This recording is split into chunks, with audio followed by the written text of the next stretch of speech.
ஆண்டவரும் இரட்சகருமாகிய இயேசு கிறிஸ்துவின் இனிய நாமத்தில் உங்கள் யாவருக்கும் அன்பின் வாழ்த்துக்களை தெரிவித்துக் கொள்கிறேன். அருமையான தேவ பிள்ளைகளே, புதிய நாள், புதிய நம்பிக்கை தின தியானத்தின் மூலமாய் இந்த நாளில் கூட உங்களை சந்திப்பதில் நான் மிகுந்த மகிழ்ச்சி அடைகிறேன். அல்லேலூயா.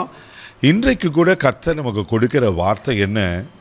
சங்கீதங்களின் புஸ்தகம் 90ஆம் சங்கீதம் 15வது வசனம் கூட நான் வாசிக்க கேட்போம். தேவரீர் எங்களை சிறுமைப்படுத்தின நாட்களுக்கும் நாங்கள் துன்பத்தை கண்ட வருஷங்களுக்கும் சரியா எங்களை மகிழ்ச்சியாக்கும். பாருங்க, இங்க இது ஒரு மோசையின் ஜெபம். மோசை இப்படி ஒரு ஜெபம் பண்றார். தேவரீர் எங்களை சிறுமைப்படுத்தின நாட்களுக்கும் நாங்கள் துன்பத்தை கண்ட வருஷங்களுக்கு தக்கதாய் எங்களை மகிழ்ச்சியாக்காண்டவரை. எத்தனை நாள் இப்படி சிறுமையில் இருப்போம், எத்தனை நாள் இப்படி துன்பத்திலே இருப்போம். தேவ பிள்ளையில இந்த இஸ்ரவேல் ஜனங்கள் 430 ஆண்டுகள் அடிமைத்தனத்தில் இருக்கிறாங்க. ஆமே, கர்த்தர் அங்கே சிறுமையெல்லாம் பார்த்து, அங்கே துன்பத்தெல்லாம் பார்த்து ஆண்டவர் மோசை விடுவித்து கொண்டு வருகிறல்லவா. இங்கே மோசை இப்படியேப்பட்ட அழகான ஜெபத்தை சொல்கிறாரு. நாங்கள் சிறுமைப்படுத்தப்பட்ட நாட்கள், துன்பத்தை கண்ட வருஷம் பார்த்துட்டோம், துன்பமே பார்த்துட்டோம், சிறுமையே பார்த்துட்டோம். ஆனால் இப்போ நாங்கள் மகிழ்ச்சியை காண விரும்புகிறோம் ஆண்டவரே. ஒருவேளை நீங்களும் அப்படி இருக்கீங்களா? என் வாழ்நாளெல்லாம் இப்படி துன்பத்திலேயே, வேதனையிலே, தனிமையில், ஒருவேளை சிறுமையிலே என் வாழ்க்கை போயிடுமா, இவ்வளோ தானே என் வாழ்க்கை, அப்படி கலங்கி கொண்டிருக்கீங்களா? இல்லைங்க, உங்களுக்கு மகிழ்ச்சி நாட்கள் வருகிறது. ஆமென். கர்த்தரால் மீட்கப்பட்டவர்கள் ஆனந்த களிப்புடன் பாடி சீயோனுக்கு வருவாங்களாம். அவங்க தலைமையில் நித்திய மகிழ்ச்சி இருக்கும். சஞ்சலமும் தவிப்போம் ஓடிப்போம் என்று ஏசாயா 32:10 வாசிக்கிறோம் அல்லவா. சஞ்சலம் தவிப்பு ஓடிப்போம்.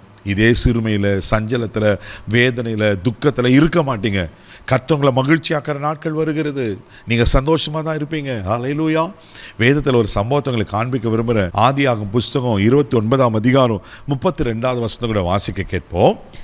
லேயாள் கர்ப்பவதியாகி ஒரு குமாரனை பெற்று கர்த்தர் என் சிறுமையை பார்த்தருளினார், இப்பொழுது என் புருஷன் என்னை நேசிப்பார் என்று சொல்லி அவனுக்கு ரூபன் என்று பெயரிட்டாள். பாருங்க, லேயாளுக்கு ஒரு சிறுமை இருந்தது. என்ன சிறுமை? யாக்கோப்பு ராகேல திருமணம் பண்ணணும்னு நினைக்கிறாரு. ஆனால் அங்கே மாமனார் லாபான் என்ன செய்கிறாரு சொன்னாக்கா, ராகேலுக்கு பதிலாக லேயாளுக்கு திருமணம் பண்ணி வச்சுறாரு. லேயாலனா கூச்ச பார்வை. யாக்கோப்பு லேயாலை விரும்பலை. ஆனால் இன்னும் 7 வருஷம் காத்திருந்து அவன் ராகேலை அவர் திருமணம் பண்ணி கொள்கிறார். ஆனால் இப்போது ராகேலுடைய கற்பத்தை கர்த்தர் அடைத்து வைத்திருக்கிறார். லேயால் கர்ப்பவதியாகி என்ன பண்ணனாக்கா ரூபனை பெற்றெடுகிறார். அப்போ தான் இப்படியாவது என் புருஷனை நேசிப்பான், என் சிறுமையை கர்த்தர் மாற்றுவார் என்று சொல்லி அவனுக்கு ரூபன் என்று பெயர் வைக்கிறாங்க. தெய்வ பிள்ளையே, ஒருவேளை நீங்களும் மனுஷரால் சிறுமைப்படுத்தப்பட்டிருக்கீங்களா? ஒருவேளை மனுஷங்களை ஒடுக்கி கொண்டிருக்காங்களா? உங்கள் மேலதிகாரி வேலைச்சலத்தில் சிறுமைப்படுத்தி கொண்டிருக்காங்களா? உங்கள் மாமியாரோ இல்லை மருமகளோ உங்களை சிறுமைப்படுத்தி கொண்டிருக்காங்களா? என்ன காரியத்தில் நீங்கள் சிறுமைப்படுத்தப்பட்டு ஒருவேளை வேதனை, தனிமையோடு இருக்கீங்க? இன்றைக்கி கர்த்தர் உங்கள் சிறுமையை பார்த்தருள்வார். அல்லேலூயா. இங்கே அழகாக இங்கே லேயாள் சொல்கிறாங்க, கர்த்தர் சிறுமையை பார்த்தருளினார் என்று சொல்லி அவனுக்கு ரூபன்னு பேர் வைக்கிறாங்க. தெய்வ பிள்ளையே, உங்கள் சிறுமையை பார்த்தருகளை கர்த்தர் இருக்கிறார். அவர் ஒரு நாள் உங்களை கைவிட மாட்டார். ஒருவேளை உலகம் உங்களை நேசிக்காமல் இருக்கலாம், உறவுகள் நேசிக்காமல் இருக்கலாம், ஆனால் கர்த்தர் உங்களை நேசிப்பார். அல்லேலூயா. அதே ஆதியாகமம் புஸ்தகம் 43ஆம் அதிகாரம் 6வது வசனம் கூட வாசிப்பீங்கன்னா அங்கே இன்னொரு சம்பவம் சொல்லப்பட்டிருக்கோம். வாசிக்க கேட்போம்.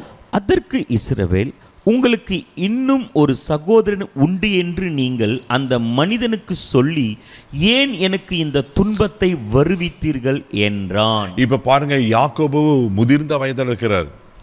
இப்போது தேசத்தில் பஞ்சம். தன் பிள்ளைங்கள்லாம் அனுப்பி எகிப்தில் போயிட்டு தானியத்தை வாங்கினார் சொல்கிறாரு. அங்கே 10 பிள்ளைங்க போகிறாங்க. ஏற்கனவே ஒரு பிள்ளை யோசிப்பு தொலைஞ்சு போயிட்டான், அவன் செத்து போயிட்டான்னு நினச்சி யாக்கோபு நினச்சிட்டு இருக்கிறார். அதனால் கடைசி மகன் பெஞ்சமினை அனுப்ப சித்தம் இல்லை, தன்னோடு கூட இருக்கிறார். இப்போ பொருட்கள் ஆயிடுச்சு, மறுபடியும் அனுப்புகிறார், நீ போயிட்டு எகிப்தில் பஞ்சத்துக்கு தானியத்தை வாங்கினு. அப்போது யோசிப்பு அதை அறிந்து கொண்டு சொல்லி அனுப்புகிறார், அடுத்த முறை நீங்கள் உங்கள் சகோதரனை கூப்பிட்டுறணும். அப்போ தான் பாருங்கள், உங்களுக்கு இன்னும் ஒரு சகோதரன் உண்டு என்று நீங்கள் அந்த மனிதனுக்கு சொல்லி ஏன் எனக்கு துன்பத்தை வரவித்திருங்க. ஏன் நீங்கள் சொன்னீங்க? இதோடு அவ்வளோதான் பிள்ளைங்க சொல்ல வேண்டியதானே. இப்போ பெஞ்சமின் செத்து போயிட்டான்னா நான் என்ன பண்ணுவேன்? யாக்கோபு கலங்குகிறார், துன்பத்தை கண்டுகிறார். ஆனால் யாக்கோபு துன்பத்தோடு மறிக்கலை, அங்கே தலைக்கீழாய் மாறுகிறோம். யோசேப்பு தன் சகோதரர்கள் அறிந்து கொள்வார், அவர்களுக்கு ஒரு மேன்மையான வாழ்க்கை கொடுக்கிறார். யோசேப்பு உயிரோடு இருக்கிறான்னு யாக்கோபை கேட்டு அவன் ஆவி உயிர்ப்பித்து தான் கர்த்தர் உங்கள் சிறுமையும் உங்கள் துன்பத்தையும் மாற்றி உங்களை ஆசீர்வதிக்க உண்மையில் இருக்கிறார். லேயாளுக்கு கர்ப்பவதியாகி ஒரு குமாரனை கொடுப்பாருன்னா, ஆண்டவர் யாக்கோப்புக்கு ஆவியை உயிர்ப்பிப்பார்னா அவங்கள கைவிட்டாரா? ஒரு நாளும் கைவிட மாட்டார். தைரியமாக போங்க, ஆண்டு நிச்சயமாக அவங்கள ஒரு நாளும் உங்களை கைவிட மாட்டார். கண்களை மூடி நம்ம ஜெபிக்கலாம். அன்பு தகப்பனே, உமக்கு நன்றி சொல்ல துதிக்கிறோம், ஸ்தோத்திரப்பா.